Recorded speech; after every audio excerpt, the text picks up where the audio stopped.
Okay, how will you react to the FCT minister, Sowore Wike, when he openly support the suspension of the governor of the Rivers State, Fubara?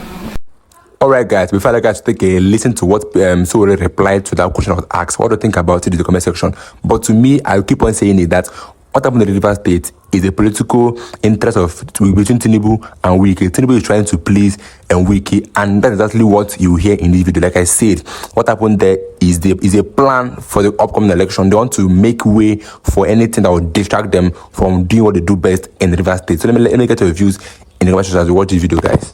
Well, if the emergency rule persisted, that means there has been emergency protests.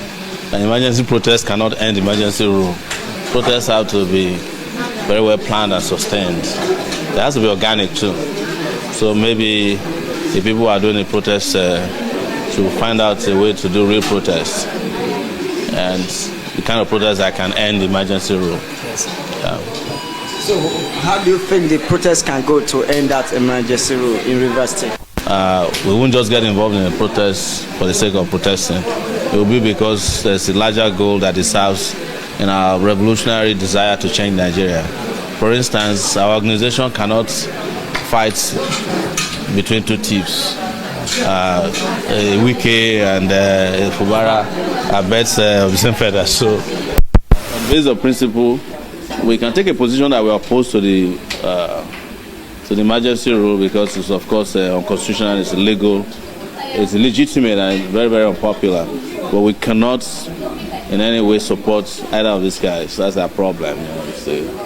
Okay, how will you react to the FCT minister, Sowore Wike, when he openly support the suspension of the governor of the Rivers State, Fubara? Fubara was suspended to please Wike in the first place. So Tinubu has already started planning his selection in 2027. So Wike is going to be one of the people he will use.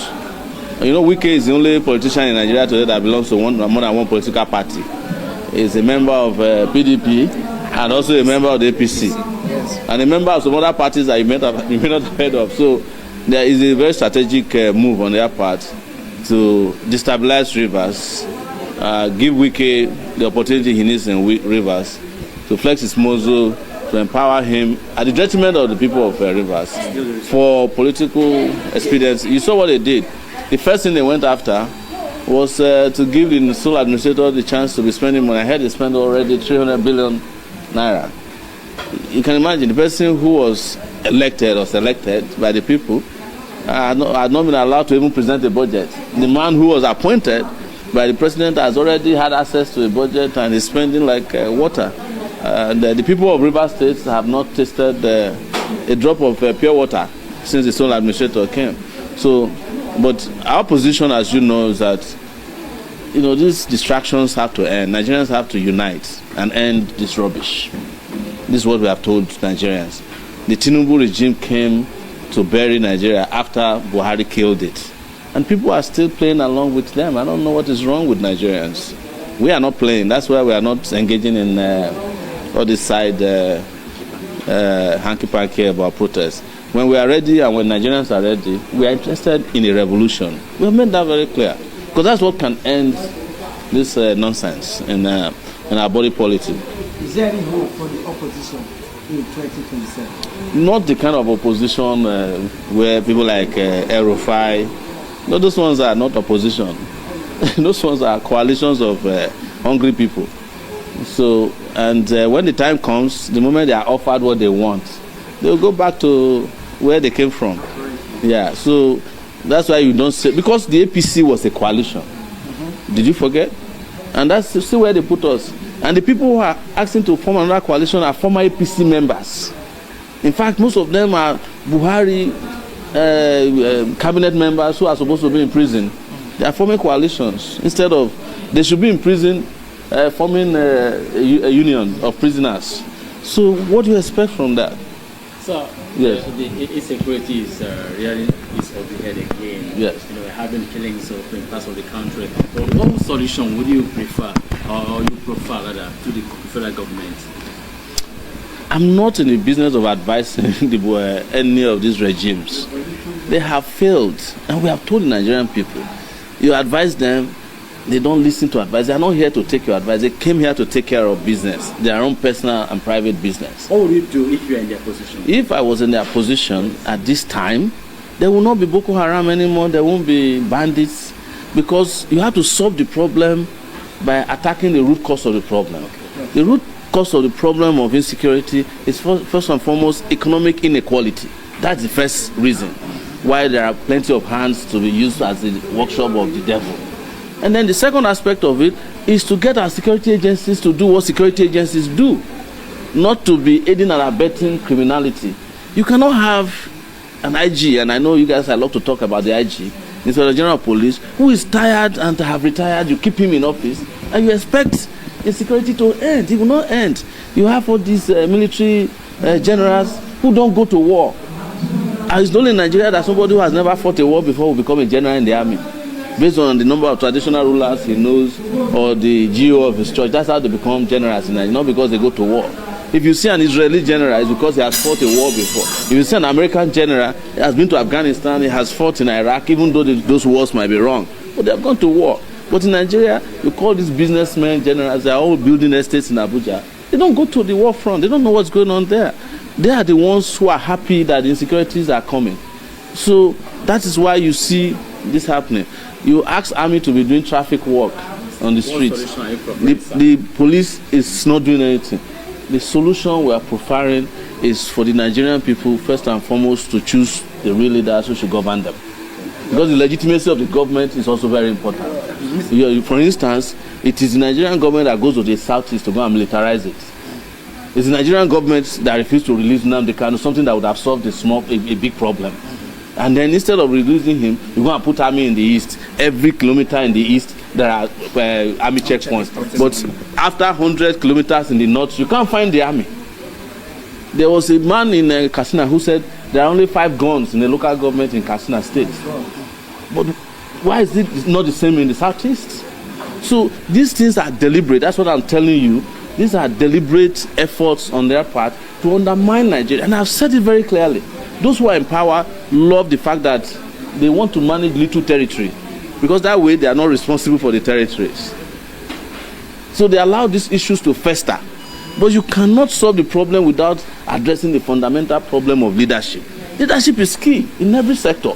And most importantly, legitimate leadership is important.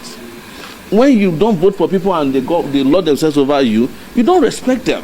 Yes, the president has been outside the country for the past 2 weeks. Are you simply quiet? Are you comfortable with this situation? I am not one of the people that is quiet. You can direct that question to people who went to Bekubana's party. No, I am not quiet. I still did a protest in front of the police headquarters last Monday. Some of you were there. I'm not quiet. You can accuse some other people in the party here who are ordering amala. I'm not quiet. No, you cannot be quiet. And I can never be quiet. What implication is it having to countries that are present in what we have told you is that you have not started listening to us yet. The president being outside the country is a small problem. You understand? The president never told you he will be in the country because he never campaigned to be president of Nigeria. It was INEC that imposed him on you. You understand? We told you when he was coming to office that the man is sick. Nobody listened to us. They even sang a song, Baba is sick and he's falling apart. Nobody listened to us. We told you that he's coming to govern Nigeria with his family. You didn't listen to us. Now that he's in power, we are calling him president. And now that he doesn't govern from Abuja, he's governing on WhatsApp. You are worried about it. Start listening to what we tell you so that when the problem comes, you not keep asking us the same question over and over again. Okay, Mr. Sowore, yes. I want you to call a spade a spade. Yes. Before Tinubu, there was Buhari. Yes. Regarding security, he promised that the issue will be solved. Tinubu claimed the same thing, but the problem persists. How are we sure you will be different? I am different because I have prepared myself for over 35 years that I have been fighting against insecurity, corruption. I'm one of the few people that fought for democracy in this country. And I have told you before that the people who claim to be governing Nigeria now never fought for democracy. I was the one who told you that Tinubu was selling drugs in Chicago in 1993 when we were fighting for democracy with Abiola here in Nigeria. They were in bed with Abacha, but pretending that they were fighting for democracy under Nadeko. I have said this, I've granted this interview in several places. How do you know who is different? It's the person who has been consistent. It's a person with character. It's a person you can trust, who you can close your eyes and go to bed and you know that the person will not betray you. You understand? Are you getting my point? You know, I used to make a joke with a friend of mine. In the last election, there are two of us whose name existed in the Bible. One of them was Peter, my name is Stephen. One betrayed Jesus 3 times. The other one was stoned by charlatans. The charlatans in this country keep stoning their saviors. That's the problem. That's true. That's the biggest problem. So we have prepared ourselves to get the country out of the woods. But as long as you give charlatans the opportunity to run your country, then you keep asking the same question all over and over and over again. Are you getting my point? Yes. Thank you. Like Sowore is among the fearless people I know in Nigeria. Sowore, Very Dark Man, Lawyer Deji, Dere Farotimi, all these men are men that always come out to say the truth. And like you heard the video, this man exposed every little secret you need to know, and everything he said in that video, none of them was a lie. We have a people in security that don't even go to war, that don't even understand war, that don't even care about the people they are leading, they don't even care about the people they are protecting. Go to the street now, you see policemen are illegally collecting money from drivers and passengers, even youths. And all these things are the major issue we have in Nigeria. Like he said, we cannot tackle Nigeria, or else we tackle from the root. And the root is what? Corruption that have eaten up this country that no one can ever recover from. So that's the issue we have in Nigeria. And that's why they say that the power is in the hands of the people. So let me get to your views in the comment section. Guys, in my next video, if you can subscribe to our boy again, keys or stay tuned, guys.